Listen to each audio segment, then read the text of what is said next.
تو آج سے 10 مہینے پہلے میں نے بھی جب راولپنڈی سیٹلائٹ آن صفا مسجد میں کلمہ حق پڑھنے کا اعلان کیا تو ڈاکٹر سید طالب الرحمان شاہ صاحب نے لوگوں کو ایک کہانی سنائی جو کہ ماں باپ کی کہانی تھی، اور کہانی سنانے کے بعد انہوں نے لوگوں سے کہا کہ ماں باپ 18 سال کی تحقیق کے بعد ماں باپ سے سلمان بنا تھا، اور آج جو شخص ہمارے درمیان کلمہ پڑھنے کے لیے آیا ہے یہ بھی 16 سال کی تحقیق کے بعد کلمہ پڑھنے کے لیے آیا ہے، لہذا ہم بھی اسے اسی نام سے بلائیں گے اور اسے بھی وہی نام دیں گے جو کہ ماں باپ کو آپ صلی اللہ علیہ وسلم نے دیا تھا۔ اور مجھے میتھیو پال سے کلمہ حق پڑھنے کے بعد ڈاکٹر سید طالب الرحمان شاہ صاحب نے جو نیا نام دیا وہ سلمان کا تھا۔ تو میں آپ کو جو بات بتانا چاہتا ہوں کہ 16 سال کی تحقیق کے بعد جب میں نے کلمہ حق پڑھا تو اس کے بعد راولپنڈی کی تمام مساجد اور راولپنڈی کے تمام چرچز کے بعد ایک اشتہار لگایا گیا جس پر لکھا ہوا تھا بریکنگ نیوز، پادری میتھیو پال گل نے کلمہ حق پڑھ دیا اور اس نے دائرہ اسلام میں داخل ہونے کا اعلان کر دیا۔ اور جس دن میں نے بھی کلمہ حق پڑھا میں نے بھی اپنے اللہ سے ایک وعدہ کر لیا کہ اے اللہ جب تک میں اس دنیا میں زندہ رہوں گا میں تیرے دین کا پرچار کرتا رہوں گا۔ اور اس 10 مہینوں میں 8 مہینے ہو گئے کہ میں دین اسلام کے پرچار کے لیے جہاں پر میرا اللہ چاہتا ہے اپنے بھائیوں کے درمیان میں جاتا ہوں اور اللہ کے دین کو بیان کرنے کی کوشش کرتا ہوں۔ وہ کہ میری اسلامی عمر صرف 10 مہینے ہے لیکن اس وقت تک 26 جمعے کے خطبات میرا اللہ مجھ سے لے چکا ہے۔ یہ میرے لیے چھوٹی سعادت نہیں ہے کہ جہاں سال ہا سال کی محنت اور ریاضت کے بعد ممبر پر کھڑا ہونا نصیب ہوتا ہے، میرے اللہ نے 10 مہینے کی عمر میں مجھ سے جمعے کے 26 خطبات لے لیے۔ وہ کہ بہت مشکل کام ہے لیکن اس کے باوجود یہ اللہ کی کرشمہ سازی ہے کہ میں آج آپ کے سامنے بول رہا ہوں۔ میں نے شروع میں آپ سے کہا کہ مجھے ڈاکٹروں نے منع کیا ہے کہ تم سفر نہیں کر سکتے اور تم بول نہیں سکتے۔ یہ بات میں اس لیے دوسری دفعہ دہرا رہا ہوں کہ مجھے ڈاکٹروں نے کیوں منع کیا۔ ڈاکٹروں نے مجھے اس لیے منع کیا کہ 2 مہینے پہلے مجھ پر راولپنڈی میں رات 2 بجے میں لاہور سے ہی واپس جا رہا تھا کہ ایک زہریلا سپرے کر دیا گیا، اور وہ زہریلا سپرے کیا گیا کہ جس سے انسان کی یادداشت مکمل طور پر ختم ہو جاتی ہے۔ اور اس سپرے کے بعد میری یادداشت تو ختم نہ ہوئی لیکن ڈاکٹروں نے کہا کہ اس کا دل، گردے اور جگر مکمل طور پر متاثر ہو چکا ہے اور شاید یہ شخص دوبارہ بول بھی نہیں سکے گا اور یہ سفر بھی نہیں کر سکے گا۔ لیکن یہ میرے اللہ کی شان ہے کہ ان 2 مہینوں کے مختصر سے وقت میں 3 جمعے کے مزید خطبات جو ہے وہ میرا اللہ مجھ سے لے چکا ہے۔ تو یہ اللہ کی کرشمہ سازی نہیں ہے تو اور کیا ہے کہ ڈاکٹر جس کام سے منع کرتے ہیں میرا اللہ وہ مجھ سے لے رہا ہے۔ اور میرا آج آپ لوگوں کے درمیان صرف آ جانا اس بات کی گواہی ہے کہ یہ میں آپ لوگوں کے درمیان صرف آپ کی محبت کا جواب دینے کے لیے آیا ہوں۔ گو کہ میں آج آپ کے سامنے بہت زیادہ دیر بیان نہیں کروں گا اور بہت تھوڑے وقت میں آپ کو اپنا صرف اور صرف تعارف ہی چھوڑوں گا، اور اپنا تعارف میں آپ کے سامنے کچھ اس طرح سے چھوڑتا ہوں کہ میرا تعلق شہر راولپنڈی کے ایک محلہ موہن پورہ سے ہے۔ پیدائشی طور پر راولپنڈی شہر کا رہنے والا ہوں۔ Government Christian high school Rawalpindi Raja Bazaar سے میں نے میٹرک کا امتحان پاس کیا۔ ڈگری کالج سیٹلائٹ آن راولپنڈی سے میں نے FA کا امتحان پاس کیا۔ گارڈن کالج راولپنڈی سے میں نے BA کا امتحان پاس کیا۔ تھیولوجیکل سیمنری گجرانوالہ سے میں نے 5 سال کا پادری کا کورس کیا، اور پھر 12.5 سال تک دین عیسائیت میں بطور مبلغ کے، بطور پادری کے تبلیغ کا کام کرتا رہا۔ تو میں نے آپ کے سامنے جو بات واضح طور پر بتانی ہے وہ یہ بتانی ہے کہ میں مسلمان کیوں ہوا۔ تو اس بات کو بتانے کے لیے مجھے اپنا تعارف بتانا ضروری ہے۔ جب میں دین عیسائیت میں بطور پادری کے تبلیغ کا کام کرتا تھا تو ایک سوال میرے پاس آیا کرتا تھا، اور وہ سوال یہ ہوتا تھا کہ تمہاری بائبل بدل گئی، تمہاری بائبل میں تحریف کر دی گئی۔ لیکن میں اس بات کو ماننے کو تیار نہ تھا کیونکہ میں دین عیسائیت کا ایک مبلغ تھا، لیکن بار بار میرے سامنے یہی سوال گونجتا تھا کہ تمہاری بائبل وہ نہیں جو کہ اس وقت تھی جب کہ حضرت عیسیٰ علیہ السلام آسمان پر اٹھائے گئے اور سن 1 عیسوی سے لے کر سن 39 عیسوی تک دنیا میں رائج تھی۔ اور پھر اس سوال نے مجھے اس حد تک تنگ کر دیا کہ مجھے دین عیسائیت کی تحقیق کرنے پر مجبور کر دیا۔ اور جب میں نے دین عیسائیت کی تحقیق کرنا شروع کی تو میں نے دین عیسائیت کی تحقیق کے لیے جس فرقہ کی میں تبلیغ کرتا تھا، جس طرح دین اسلام میں 72 فرقوں کا ذکر ملتا ہے، اسی طرح دین عیسائیت میں بھی بہت زیادہ فرقہ جات ہیں۔ اگر ان کے فرقوں کے نام لینا شروع کر دوں تو 30 سے 35 منٹ کا وقت درکار ہوگا۔ انکشاف کے طور پر آپ کو بتا رہا ہوں کہ دین عیسائیت میں اس وقت تک 2017 فرقے کام کر رہے ہیں، اور 2017 نام لیتے لیتے بہت سارا وقت چاہیے، لیکن مجھے کوئی سروکار نہیں کہ آپ کے سامنے 2017 ناموں کی گنتی کروں۔ 3 بڑے عیسائیت کے فرقوں کا ذکر کرنا مناسب جانوں گا۔ ایک بڑا فرقہ جو کہ پروٹسٹنٹ کے نام سے جانا جاتا ہے،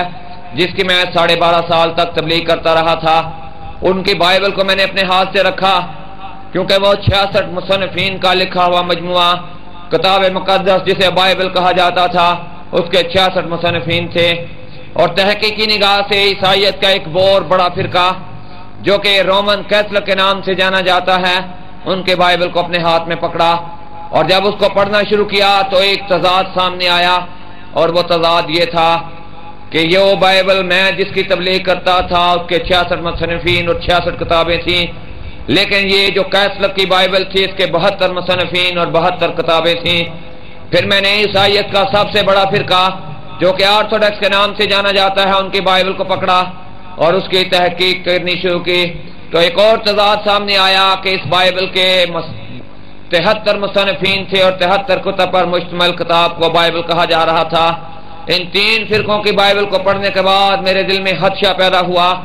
کہ دین اسلام کے لوگ جو ہیں، کسی کے ہاتھ میں 66 کتاب کی بائبل گئی، کسی کے ہاتھ میں 72 کتاب کی بائبل گئی، اور کسی کے ہاتھ میں 73 کتاب کی بائبل گئی۔ اس لیے انہوں نے یہ بات کہی کہ تمہاری بائبل بدل گئی، لہذا تم اس بائبل کو تلاش کرنے کی کوشش کرو جو کہ سن 1 عیسوی سے لے کر سن 39 عیسوی تک رائج تھی۔ اور پھر میں نے اس بائبل کی تلاش شروع کر دی، اور جب میں نے اس بائبل کی تلاش شروع کی تو اس کی تلاش میں ملک پاکستان کی تمام کرسچن لائبریریوں میں گیا، لیکن اس بائبل کا وجود نہ ملا۔ اور پھر مجھے مصر میں اپنے دوستوں سے رابطہ کرنا پڑا، اور مصر میں نے جب اپنے دوستوں سے رابطہ کیا تو انہوں نے کہا کہ یہ کتاب جو ہے وہ تمہیں لندن کے عجائب گھر سے مل سکتی ہے۔ میں نے کہا میں کوشش کر چکا ہوں، نہیں مل رہی۔ کہنے لگے اٹلی کے شہر روم میں جو ویٹیکن سٹی کہلاتا ہے وہاں سے اس بائبل کا نسخہ مل جائے گا۔ میں نے کہا میں وہاں بھی کوشش کر چکا ہوں، وہاں سے بھی نہیں ملی۔ میں دنیا کی ہر قیمت پر اس بائبل کو حاصل کرنا چاہتا ہوں، کیونکہ میں تحقیق کر رہا ہوں، اور تحقیق کے لیے اس بائبل کا میری نگاہوں سے گزرنا ضروری ہے۔ اور پھر بڑی کوشش کے بعد میرا ایک دوست جو کہ البرموسی کے نام سے مصر میں ہے، جب میں نے قاہرہ مصر میں اپنے اس دوست سے کہا کہ مجھے اس بائبل کا نسخہ ہر قیمت پر چاہیے، تو بڑی کوشش کے بعد البرموسی کی کوشش رنگ لائی، اور مجھ تک وہ بائبل کا نسخہ جو سن 1 عیسوی سے سن 39 عیسوی تک رائج تھا پہنچ گیا۔ اور جب میں نے اس بائبل کو جو کہ عبرانی بائبل تھی، عبرانی کی لکھی ہوئی بائبل کو پڑھنا شروع کیا، تو اس کی 4تھی کتاب جو کہ استثنا کی کتاب کے نام سے جانی جاتی ہے، اس کے 8ویں باب کی 17ویں آیت پر پہنچا تو میری عقل کو حیران کر دینے والے الفاظ لکھے ہوئے تھے، جو کہ میں پڑھ کر ششدر رہ گیا، اور میری عقل دنگ رہ گئی کہ اس سے پہلے تم نے 66 کتابوں کی بائبل پڑھی، 72 کتابوں کی بائبل پڑھی، 73 کتابوں کی بائبل پڑھی، لندن سے شائع ہونے والا کنگ جیم ورجن کے نام سے انگلش بائبل کا ترجمہ پڑھا، لیکن ان ساری بائبلوں میں یہ بات نہ لکھی ہوئی تھی جو کہ عبرانی کی بائبل میں استثنا کی کتاب اس کے 8ویں باب کی 17ویں آیت میں لکھی ہوئی تھی۔ کچھ یوں لفظ لکھے ہوئے تھے، میرے بعد ایک شخص آئے گا، ایک پیشن گوئی عبرانی کی بائبل میں مرقوم کروا دی گئی تھی، میرے بعد ایک شخص آئے گا جو دنیا کے سامنے راہ اور حق کو بیان کرے گا، جو دنیا کے سامنے سچائیوں کو عیاں کرے گا۔ وہ شخص مجھ سے زوراور ہوگا، اور وہ اس قدر زوراور ہوگا کہ میں اس شخص کی جوتی کا تسمہ کھولنے کے لائق بھی نہیں ہوں۔ جب یہ الفاظ میری نظر سے گزرے تو میں حیران رہ گیا کہ یہ کس ہستی کے بارے میں عبرانی کی بائبل میں پیشن گوئی مرقوم کروا دی گئی ہے۔ میری جستجو مزید بڑھی، میں نے اس بائبل کو مزید جاننا چاہا۔ اس کی 8ویں کتاب جو کہ جان کے نام سے جانی جاتی ہے، اس کے 15ویں باب کی 21ویں آیت میں کچھ اس طرح سے لکھا ہوا تھا، میں تمہارے ہی بھائیوں میں سے تمہارے لیے ایک نبی برپا کروں گا جو دنیا کے سامنے وہ بات بیان کرے گا جو اس سے پہلے انبیاء علیہ الصلوۃ والسلام نہ کر سکے۔ اور پھر میری جستجو مزید بڑی تو ایک کتاب جو کہ ریویلیشن کے نام سے ہے، اس کے 21ویں باب کی 3 آیت میں کچھ اس طرح سے لکھا ہوا تھا، میں جاتا ہوں تاکہ وہ آئے، اور اگر میں جاتا نہیں تو وہ آتا نہیں، اور جب وہ آئے گا تو دنیا کے سامنے حقیقتوں اور سچائیوں کو عیاں کرے گا، اور وہ دنیا کے سامنے صراط مستقیم کا بیان دے گا۔ جب یہ آیات میری نظر سے گزری تو میں نے مکمل طور پر عبرانی بائبل کو جاننے کی کوشش کی، اور جب مکمل طور پر عبرانی بائبل کو پڑھ چکا تو اس میں 5 ایسے واقعات تھے جو حضرت عیسیٰ علیہ السلام کی طرف سے آپ صلی اللہ علیہ وسلم کے لیے بشارتوں اور پیشن گوئیوں کی صورت میں مرقوم کروا دیے گئے تھے، اور پھر میں نے تحقیقی نگاہ سے عبرانی بائبل کا متن مکمل طور پر پڑھ لیا، اور اس بائبل کو اپنے ہاتھ سے رکھ کر یونانی کی بائبل کو پڑھنا شروع کر دیا۔ جب یونانی کی بائبل کو پڑھنا شروع کیا تو یونانی کی بائبل میں بھی یہی 5 واقعات لکھے ہوئے تھے جو کہ عبرانی کی بائبل میں تھے۔ اس کے بعد میں نے لاطینی کی بائبل کو پکڑا، اور لاطینی کی بائبل میں بھی یہی 5 واقعات تھے، اور میری تسلی ہو گئی کہ تیرے پاس جو سوال آیا کرتا تھا کہ تیری بائبل بدل گئی، تیری بائبل میں تحریف کر دی گئی، اور اس وقت میں نے اپنے دل میں ارادہ کر لیا کہ اب تجھے دین عیسائیت کی مکمل طور پر تحقیق کرنی ہے۔ اور میں نے دین عیسائیت کی مزید تحقیق کی تو ایک اور کتاب جو کہ رسولی بزرگ کے نام سے جانی جاتی ہے، عیسائیت کی ایک بہت بڑی کتاب ہے، اس کو پڑھا تو اس میں ایک بات لکھی ہوئی ملی۔ اس میں لکھا ہوا تھا کہ دنیا کے پہلے پوپ جو کہ سینٹ مارک کے نام سے جانے جاتے تھے، انہوں نے سن 39 میں علماء کرسچن کونسل کا ایک اجلاس طلب کیا، اور اس میں تمام دنیا بھر سے تمام زبانوں میں لکھی ہوئی بائبل کی اجلات کو اکٹھا کیا، اور ایک نئی بائبل کا ترجمہ لندن سے کنگ جیم ورجن کے نام سے انگلش میں شائع کروا دیا، اور اس کے بعد انگلش کے ترجمے سے تمام زبانوں میں سن 39 کے بعد نئی بائبل کی ترویج آ گئی۔ اور اس کے بعد ملک پاکستان میں انارکلی سوسائٹی لاہور میں یہی ترجمہ اردو میں جو کہ کنگ جیم ورجن لندن سے شائع ہوا تھا، اس کا اردو ترجمہ انارکلی سوسائٹی لاہور سے بھی شائع کر دیا گیا۔ ان ساری باتوں کو پڑھنے کے بعد میرے دل نے اس بات کو تسلیم کر لیا کہ یہ بات ہر حال میں درست تھی کہ تیری بائبل بدل گئی، لہذا اب تو اس بات کا فیصلہ کر لے کہ تو نے دنیا کے تمام مذاہب کی تحقیق کرنا ہے، اور جو مذہب حق پر مبنی ہو اس کے پیچھے تو نے لبیک کہہ دینا ہے۔ اور پھر میں نے اپنے سابقہ بشپ کو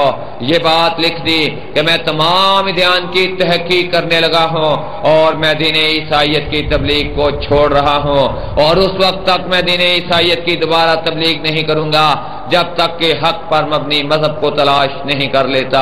اور پھر میں نے تمام ادیان کی تحقیق کا ارادہ کر لیا اور تحقیق کرنا شروع کی۔ تو تحقیق کرتے ہوئے میں نے توریت کو پڑھا، زبور کو پڑھا، انجیل کو پڑھا، صحیفہ الانبیاء کو پڑھا، گیتا کو پڑھا، گرنتھ کو پڑھا، سنسکرت کو پڑھا، بدھ مت کو پڑھا، جین مت کو پڑھا، اور بہت ساری دنیاوی علوم پر مشتمل علماء کرام کی کتابوں کو پڑھا، لیکن کوئی بھی ایسی کتاب یا کوئی بھی ایسا دین میرے دل میں گھر نہ بنا سکا جو کہ میرے دل میں یہ جگہ بنا لیتا کہ میں اس دین کو حق مان لوں۔ اور پھر میں نے ایک دین جو باقی رہ گیا تھا اس کی تحقیق کا ارادہ کر لیا کہ ایک ہی دین دنیا میں باقی رہ گیا ہے جو کہ دین اسلام کے نام سے جانا جاتا ہے، تجھے اس کی تحقیق کرنا ہے۔ اور پھر میں نے دین اسلام کی تحقیق کا ارادہ کر لیا، اور جب میں نے دین اسلام کی تحقیق کا ارادہ کیا تو اپنے ہاتھ میں قرآن پاک کو پکڑا تو ایک مشکل میرے راستے میں آن حائل ہوئی کہ میں عربی زبان سے بالکل ناواقف تھا اور عربی زبان کا ایک لفظ بھی نہیں جانتا تھا، لیکن یہ مشکل میرے راستے میں زیادہ دن حائل نہ رہ سکی، اور میں نے دنیا کی قدیم ترین زبان جو کہ مصری کے نام سے جانی جاتی ہے، مصری زبان جو ہے وہ دنیا کی قدیم ترین زبان ہے، میں نے مصری میں قرآن پاک کا نسخہ اپنے ہاتھ میں پکڑ لیا اور قرآن پاک کو پڑھنا شروع کر دیا۔ جیسے جیسے میں مصری کا قرآن پاک پڑھتا جاتا تھا میرے دل کو تسلی ہوتی جاتی تھی، اور میرے اندر دین اسلام کے لیے ایک محبت جاگنا شروع ہو گئی، یہاں تک کہ وہ وقت آ گیا کہ جیسے جیسے میں نے مکمل طور پر اس کو پڑھنا چاہا تو یہ میرے دل میں ایک ایسی شمع روشن ہونا شروع ہوئی جو کہ نہ بجھنے والی شمع تھی، اور پھر وہ وقت آ گیا کہ میں نے مکمل طور پر مصری کے قرآن پاک کو اپنے دل میں اتار لیا، اور جب تک مصری کا قرآن پاک میرے دل پر نقش ہوتا دین اسلام کے لیے میری محبت بڑھنے لگی۔ لیکن میرے دل میں ایک خلق تھی، اور میرا دل جو کہ تحقیقی نگاہ سے دیکھتا تھا، میں نے اپنی تحقیقی نگاہ سے اس بات کو دیکھا کہ میں نے مصری میں قرآن پاک کو پڑھا ہے، تو اس بات کو بھی دل میں رکھو کہ جس طرح انگلش کی بائبل کچھ اور کہتی ہے، اردو کی بائبل کچھ اور کہتی ہے، عربی کی بائبل کچھ اور کہتی ہے، دنیا کی تمام زبانوں کی بائبل کچھ اور کہتی ہے، تو دیکھو جس طرح تم نے مصری کا قرآن پاک دیکھا ہے، کیا انگلش کا قرآن پاک بھی وہی کہتا ہے؟ تو پھر میں نے انگلش کے قرآن پاک کو پڑھنا شروع کر دیا، اور پھر وہ وقت آ گیا کہ جیسے جیسے انگلش کا قرآن پاک پڑھتا جاتا تھا دین اسلام کی رغبت میرے اندر جوش مارنے لگی، اور پھر وہ وقت آ گیا کہ میں دین اسلام سے مکمل طور پر واقفیت حاصل کر چکا، اور وہ وقت جب آ گیا کہ میں دین اسلام کو جان چکا تو میری رغبت اللہ کے قرآن کے بعد نبی کے فرمان کی طرف ہوئی، اور میں نے اللہ کے قرآن کے ساتھ ساتھ نبی کے فرمان کو پڑھنا شروع کر دیا۔ اور پھر میرے دل میں ایک بات آئی کہ تو ملک پاکستان میں رہتا ہے، تو پاک و ہند میں رہتا ہے، اور یہاں پر علماء کرام نے اردو میں قرآن پاک کا ترجمہ تفسیروں کی صورت میں شائع کیا ہوا ہے، اور پھر میں نے 3 مختلف علماء کرام کی تفاسیر کو قرآن پاک کی تفاسیر کو پڑھا، اور 3 تفاسیر کو پڑھنے کے بعد ایک بات مکمل طور پر میرے دل میں گھر کر گئی کہ جو کچھ میں نے مصری میں قرآن پاک میں پڑھا، جو کچھ میں نے انگلش میں قرآن پاک میں پڑھا، اردو کے قرآن پاک میں کسی بھی جگہ پر ایک لفظ کا، ایک نقطے کا، ایک زیر یا زبر کا فرق بھی کم نظر نہ آیا، اور میری محبت دین اسلام کے لیے مزید بڑھنے لگی، اور میں نے دین اسلام کی مزید تحقیق کرنا شروع کر دی، اور مزید مطالعہ کرتا رہا، اور 13 سال تک میں دین اسلام کی تحقیق کرتا رہا، اور دین اسلام کی تحقیق کے دوران میں نے اللہ کے قرآن کو پڑھا، میں نے نبی کے فرمان کو پڑھا، میں نے صحیح کو پڑھا، میں نے مسلم کو پڑھا، میں نے بخاری کو پڑھا، میں نے ترمذی کو پڑھا، میں نے نسائی کو پڑھا، میں نے ابن داؤد کو پڑھا، میں نے ابن ماجہ کو پڑھا، میں نے اور بہت ساری دنیاوی علوم پر مشتمل علماء کی کتابوں کو پڑھا، اور دین اسلام کی محبت میرے اندر رچ اور بس گئی، اور اس وقت میں نے ایک کام کیا کہ اپنے سابقہ انچارج بشپ گریس ریال کو اپنا استعفیٰ لے کر بھجوا دیا کہ اب میں نے دنیا میں جس چیز کی تلاش میں تھا، دنیا کے تمام مذاہب کی تحقیق کی، اور دین اسلام کو حق پر مبنی مذہب پایا، اور یہ ایک مکمل ضابطہ حیات ہے جس کو میں نے اپنے دل میں جگہ دی، اور یہ وہ چیز تھی جس کی میں 13 سال تک تحقیق کرنے کے بعد تلاش میں تھا، اور اس دین نے میرے دل میں گھر بنا لیا، لہذا میں نے آپ کو اپنا استعفیٰ لکھ دیا کہ آج کے بعد میں دین عیسائیت کی مزید تبلیغ نہیں کروں گا۔ تو انہوں نے مجھے جواب میں لکھا کہ تمہیں کیا پریشانی ہے کہ تم دین عیسائیت کی تبلیغ کو خیر بات کہہ رہے ہو، تمہیں 22,000 روپے مہینے کی تنخواہ دیتے ہیں، رجسٹرار پادری ہو 5,000 روپے ایک نکاح کی فیس دیتے ہیں، 8 سے 10,000 روپے ہر اتوار کا چندہ دیتے ہیں، پھر کیوں ایسی بات کرتے ہو کہ تم اس بات کو چھوڑتے ہو کہ تم دین عیسائیت سے منحرف ہوتے ہو؟ تو میں نے انہیں کہا یہ حق پر مبنی دین ہے، لہذا میں نے اس دین کو اپنے دل میں جگہ دی ہے، اس کے علاوہ کوئی دین ایسا ہے نہیں جو میرے دل میں جگہ بنا سکا، لہذا میں دین عیسائیت کی مزید تبلیغ نہیں کروں گا۔ کچھ عرصے کے بعد انہوں نے میرا استعفیٰ قبول کر لیا، اور پھر میں نے ایک کام کیا، اور وہ یہ کام کیا کہ اپنے پرانے لباس پینٹ کوٹ اور ٹائی کو اتار کر شلوار قمیض پہننا شروع کر دی، اور شلوار بھی وہ پہننا شروع کی جو کہ ٹخنوں سے اوپر باندھی جاتی ہے، اور پھر تیسرا کام میں نے یہ کیا کہ اپنے منہ پر سنتے نبوی کو جگہ دے دی، اور اس وقت میں نے کلمہ حق نہیں پڑھا ہوا تھا، صرف 13 سال کی تحقیق تھی، لیکن آج بھی مجھے اس جلسہ گاہ میں بیٹھے ہوئے ان لوگوں کو دیکھ کر بڑا دکھ ہوتا ہے جو کہ یہ کہتے ہیں کہ الحمدللہ میں مسلمان ہوں، میرا باپ مسلمان تھا، میرا دادا مسلمان تھا، مجھے لفظ مسلمان وراثت میں ملا ہے، اس لیے میں کہتا ہوں کہ میں مسلمان ہوں۔ میں ان مسلمانوں کے چہروں کو دیکھ کر بڑے دکھ کے ساتھ یہ الفاظ کہتا ہوں کہ میں تو جب عیسائی تھا تو اس وقت میں نے اپنے دل میں اللہ کے نبی کی محبت کو جگہ دے دی اور اپنے منہ پر سنتے نبی کو جگہ دے دی، لیکن ان چہروں کو جو آج بھی یہ کہتے ہیں کہ الحمدللہ میں مسلمان ہوں، سنتے نبی سے محروم دیکھ کر مجھے بڑا دکھ ہوتا ہے کہ یہ کہتے ہیں کہ میں اللہ کے نبی کے نام پر، نبی کی سنت کے نام پر اپنا تن من اور دھن نچھاور کر سکتا ہوں، لیکن ایک کام نہیں کر سکتا کہ اپنے منہ پر نبی کی سنت کو جگہ نہیں دے سکتا، کیونکہ اس کے بعد میری پہچان ہو جائے گی کہ تم مسلمان ہے۔ تو ان مسلمانوں کے لیے لمحہ فکریہ ہے جو کہ کہتے ہیں کہ میں تن من تو دھن تو نشاور کرنے کو تیار ہوں، لیکن اپنے منہ پر سنتے نبی کو جگہ دینے کو تیار نظر نہیں آتے۔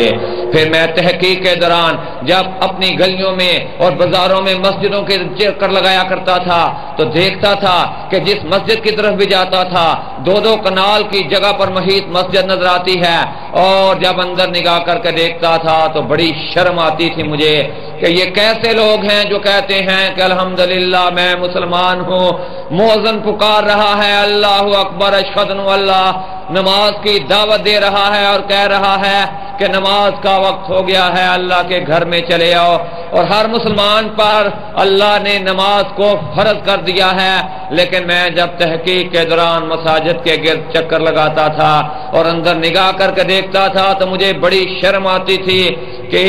2 کنال کی جگہ پر بنی ہوئی مسجد ہے اور اندر 2 صفیں نمازیوں کی نظر نہیں آتی، چھوٹی سے چھوٹی مسجد ہے تو 2 نہیں تو 3 صفیں نمازیوں کی نظر آتی ہیں، باقی اللہ کا گھر ویران نظر آتا تھا۔ تو آج میں ان مسلمانوں سے یہ سوال کرتا ہوں اور ان سے کہتا ہوں کہ کیا یہ بات لمحہ فکریہ نہیں ہے کہ ہر شخص یہ بات تو اپنی زبان سے ادا کرتا ہے کہ الحمدللہ میں مسلمان ہوں، لیکن اللہ کے نبی کی اس بات کو بھولے بیٹھا ہے جو کہ 50 سے بار بار اللہ کے سامنے درخواست کرنے کے بعد 5 اوقات کی نماز میرے لیے اور ہم سب کے لیے فرض کر دی گئی، تو اگر ہمارے پاس 5 اوقات کی نماز فرض جو کہ 17 رکعت نماز فرض بنتی ہے، اس کے لیے زیادہ سے زیادہ نماز فرض 17 رکعت ادا کرنے کے لیے آدھا گھنٹہ ہوتا ہے، اور اگر ہمارے پاس آدھے گھنٹے کا وقت بھی اپنے اللہ کے لیے نہیں ہے تو ہم کس زبان سے کہتے ہیں کہ الحمدللہ میں مسلمان ہوں؟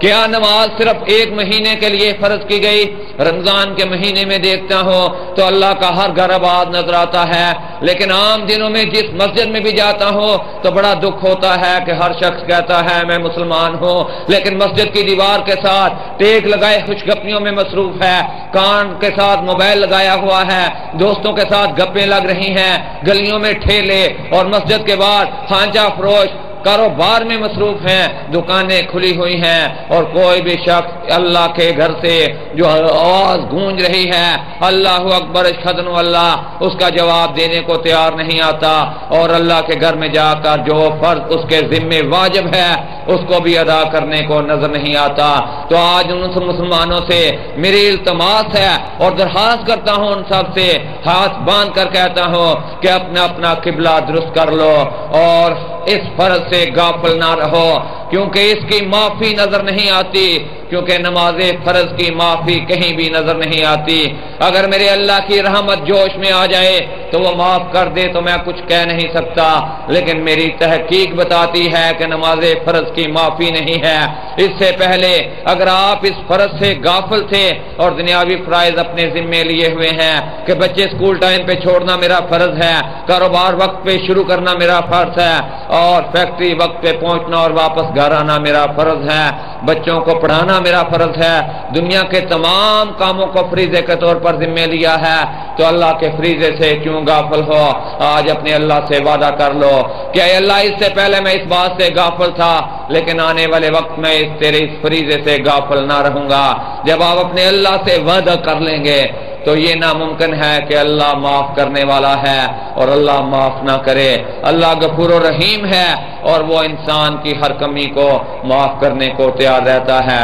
بہت ساری ایسی باتیں ہیں جو آپ کے ساتھ کرنے کو جی چاہتا ہے، لیکن میں نے شروع میں ہی آپ سے کہہ دیا تھا کہ آج میں آپ کا زیادہ وقت نہیں لوں گا۔ تو مجھے آپ کو جو بات بتانی ہے کہ آپ کہیں گے کہ ابھی میں نے آپ سے کہا کہ 13 سال کی تحقیق کے بعد دین اسلام میرے اندر رچ اور بس گیا، اور شروع میں نے آپ سے کہا کہ 16 سال کی تحقیق کے بعد میں نے کلمہ حق پڑھا، اور میرے بھائی نے بھی آپ سے کہا کہ 16 سال کی تحقیق کے بعد مسلمان ہونے والے، اور اشتہارات پر بھی آپ نے پڑھا کہ 16 سال کی تحقیق، اور ابھی میں نے آپ سے کہا کہ 13 سال کی تحقیق کے بعد میں نے دین اسلام کو اپنے دل میں جگہ دے دی۔ تو آپ کہیں گے کہ اس کے تو اپنے بیان میں تضاد ہے، کبھی 13 سال کی بات کرتا ہے، کبھی 16 سال کی بات کرتا ہے۔ تو جو بات آپ کو بتانا چاہتا ہوں وہ یہ ہے کہ 13 سال کی تحقیق کے بعد تو میں نے دین اسلام کو اپنے دل میں جگہ دے دی، لیکن 16 سال کی تحقیق جو بتا رہا ہوں، ایک لفظ جو میں ہر جگہ پر جاتا ہوں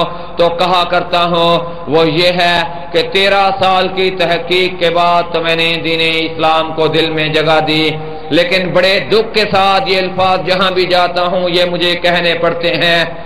کہ 3 سال تک میں مسلمانوں میں مسلمان تلاش کرتا رہا، 3 سال تک میں مسلمانوں میں مسلمان ڈھونڈتا رہا۔ ہر فقہ مکتب کا شخص یہی کہتا تھا کہ میں حق پر مبنی ہوں، تم میرے پیچھے کلمہ حق پڑھ کر لبیک کہہ دو۔ 13 سال کی تحقیق کے بعد میں نے اللہ کے قرآن لیکن 3 سال تک میں ان ساتھیوں کو تلاش کرتا رہا جو کہ اللہ کے قرآن اور نبی کے فرمان کے قریب ترین چل رہے ہوں۔ تمام مسالک کے علماء کرام کے پاس گیا، جہاں بھی جاتا تھا ہر ایک دنیاوی آسائشیں دکھاتا تھا اور کہتا تھا کہ میرے پیچھے آ جاؤ، میری جماعت جو ہے وہ حق پر مبنی کام کرتی ہے، میرے پیچھے آؤ گے تو وہ تمام دینی کمیاں جو ہیں جاتی رہیں گی۔ لیکن میں نے جس اللہ کے قرآن اور نبی کے فرمان کو پڑھا تھا وہ مجھے اس کے قریب نظر نہیں آتے تھے، اور جو میں نے تحقیق کے دوران ان کی باتیں پڑھی ہوئی تھیں، چند واقعات ان کے سامنے مباحثے کے طور پر اور بحث کے طور پر ان کے سامنے لے کر بیٹھ جاتا تھا۔ میں سب سے پہلے علماء حنفی اور بریلوی کے پاس گیا اور 14 مہینے تک ان کی صحبت میں بیٹھتا رہا اور سیکھنے کی کوشش کرتا رہا۔ ایک شام میں ان کے ساتھ بیٹھا ہوا تھا اور ان کے ساتھ علماء کرام ساتھ بیٹھے تھے، تو ان کے ساتھ جب میں بیٹھا تھا تو میں نے ان سے ایک سوال کر دیا اور میں نے انہیں کہا کہ فتاوی رضویہ جلد نمبر 26 صفحہ نمبر 415 پہ علامہ احمد رضا شاہ بریلوی صاحب ایک مضمون پر بحث کر رہے ہیں، مجھے اس سوال کا جواب دیجئے جو کہ فتاوی رضویہ رضا فاؤنڈیشن لاہور سے شائع ہونے والی کتاب جلد نمبر 26 صفحہ نمبر 415 پہ علامہ احمد رضا شاہ بریلوی ایک مضمون پر بحث کرتے ہوئے کہہ رہے ہیں کہ آپ صلی اللہ علیہ وسلم کے میلاد کا دن جو ہے وہ 9، 10 اور 11 ربیع الاول میں کوئی ایک دن ہے، اور 3 دفعہ وہ اس بات کو صفحہ نمبر 415 پہ دہرا رہے ہیں کہ آپ صلی اللہ علیہ وسلم کے میلاد کا دن جو ہے وہ 9، 10 اور 11 ربیع الاول میں سے کوئی ایک دن ہے،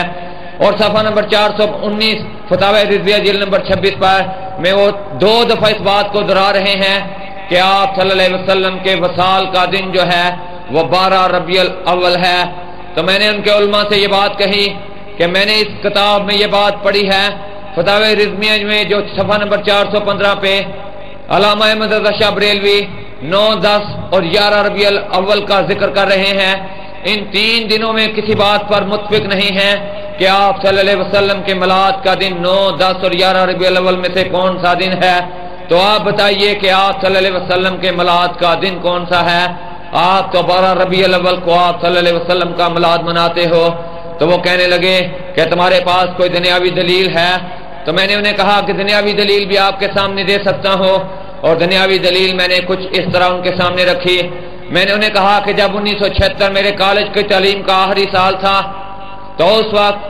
میرے ملک پاکستان میں